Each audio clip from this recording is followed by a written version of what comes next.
Now I'm out here on my own. I'm rich, like you said. Like, that's the part that I thought was sick. Yeah, no, that's not true. That's the part that I thought was sick. That's huge in our demo, especially. Absolutely. That's really, really big. Niggas think it's normal really big.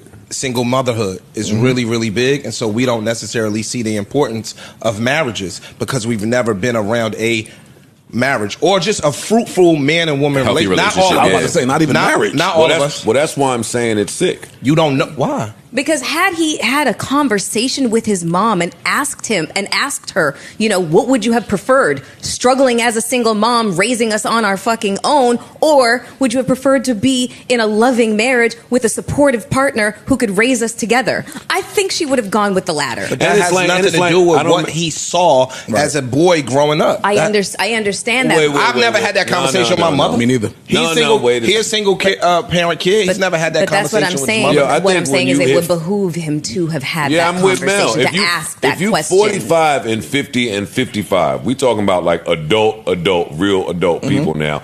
I think that you're too old for hey, this is what I saw growing up, so these are my views. At some point, you have to come up with your own fucking views. True. I'm not disagreeing with you. However, but wait, let me finish. So to say that you pleased with your mom being alone or not finding the one that she deemed appropriate for marriage until 70 years old is sick.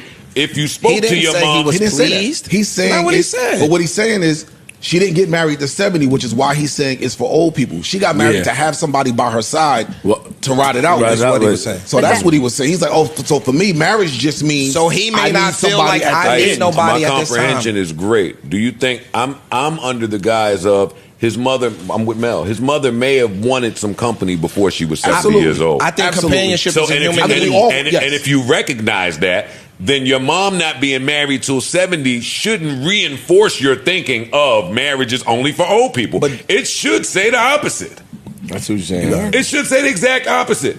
And if your mom met a nigga that she felt appropriate for marriage and he was in the house a little more or around you a little more, no telling how that would affect your thinking today. Mm-hmm. So that's what I just think at 50 and 55. That's exactly what we're saying. Yeah. We're saying that if he grew up with a man and a woman in a household and his mother had a man, it would have affected his outlook on relationships and how he sees them. Let me finish, But Joe. what we're surmising from please. It is different. So we're really not. Because if he had a man in his household, his whole outlook and his whole view on relationships could potentially be different. He looks at it that way based on the environment he grew up in, an environment he was introduced to at 17, 18 years old, which is being an all-American athlete and all of the things that come along with that. Y'all are repeating everything I said. I said it first. Then how do you get to, yes, marriage is only for old people? It's almost. I'm sorry. That's what I'm asking. Let me just say this, and then you clear it up. It's almost like he stated it to say she waited until she was 70 with intention to wait, rather than that was a desire that he never knew she had, maybe the majority of her life, and it never happened for her. And I mean, my views on this, I've had this talk with my mom. I've spoken to my mom about marriage, the lack of marriage, when you was married, how you felt about it, getting older without somebody, wanting somebody to be there. I've had these talks. I don't think that nobody is signing their mom up to fucking live life a certain way and then at 70, at your later years, meet somebody and then yada, yada, yada, and we're going to paint that as the fucking Party City. That ain't Party City. If you witness that, then why the fuck would you get on a platform talking like it's Party City? I just don't understand that part. If y'all do, that's great. I disagree with the nigga, so I think he's crazy. So. I disagree with him too, but I understand why he may think like that. Can I ask y'all something? Why haven't or why wouldn't you have that conversation with your mom? I have my. Y'all got the kind of moms that had that conversation? Like, my mom don't talk about stuff. Yeah, me and my mom talk about a lot of shit, but I don't need to if you're able to, I'm not. No, I'm saying some parents, some women don't like to talk about their. I mean, in the sense of like, my mom don't talk about bad experiences. She don't talk about her love life. I don't even need the conversation. Sex is a rumor. Yeah, personally, I don't need it. I saw it. I was there. I saw my mom's being with the wrong person, and this is what she will say to this day. Like, my mom's not married now. My mother was married for 20 years to the wrong person, and eventually got divorced. And she's like, now I value my peace over anything else. I would much rather be alone than go through what I went through before with the wrong person. So I get that. That's real. But I watched the struggle going on. But I think there. So it's like I see. I don't have to. Even that, even that right there. Even that right there. There's a value in that. So let's just say Ice hypothetically watched his mother be married to the wrong man for 20, 30 years. Ice could be dead set against marriage based on just viewing that. Everything in all of our environment shape how we see the world. That is true. That's a possibility for him. But to Joe's point, but to Joe's point, when you are an adult, 40, 45, 50, you now have the responsibility to challenge those long-held beliefs and maybe go to therapy to kind of like fix the way you're thinking. And the reason why I said something about him having a conversation with his mom is because I know something about this. It took me a long time to see my mom outside of just being my mother. You know, just like unconditionally love me, I'm your child, and that's how I saw the relationship. I never bothered to ask the woman any questions about who she was outside of me until it was almost too late. And that's something that I always encourage people to do. And it would behoove him to have that conversation with his mom because it might change his skewed view right now. Like, that's the point that I'm making. Unless his mom was, Paul Pierce's mom was just happy all those 30, 40 years.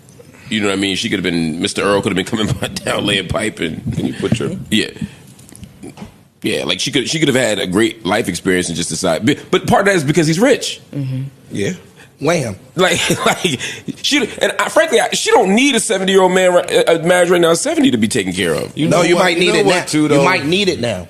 You might need it now because the money doesn't play as big of a part in your life when you start to get older. But when you 50, 60 running around, my son got $100, $200 million, I might not need the things that or the securities that a significant other bring. That's his whole to that point. His whole understanding is skewed by a whole bunch of stuff that's not replicable. Like very few people are gonna have his life and his opportunity and his access. And so I hope a bunch of men don't follow his. And Paul Pierce might just be unmarriable. That's possible. Yeah. Could be that. Like the same way we talk about women that are of a certain age that may have missed the boat because there was too many options or they was playing around. And why it won't apply for men? This nigga might have been unmarriable for the peak, the prime years of him, where some of the women he wanted didn't want him because he was on fuck shit. Some of that fuck shit you can still hear in his verbiage. And the good women are out of here. So now you just left with, like Mel said, the fucking, what did you call it earlier? The feast of the whatever you call it. Some nasty shit out there in the single streets. The dumpster fire. Oh, the dumpster fire. And if you're there, then yes. These are your views. But tell us, these are my views because I'm stuck out here in a dumpster fire and I didn't find nobody that saw the value in me and I refused to do the work so somebody would find the value in me. Say that. That could be true. Very much so. Word. I mean, it's understood that there is going to be a certain type. I'm not disagreeing with you. I'm not disagreeing with any of that. I believe all of that to be true. And again, I'm just basing it on the environment that this guy grew up in.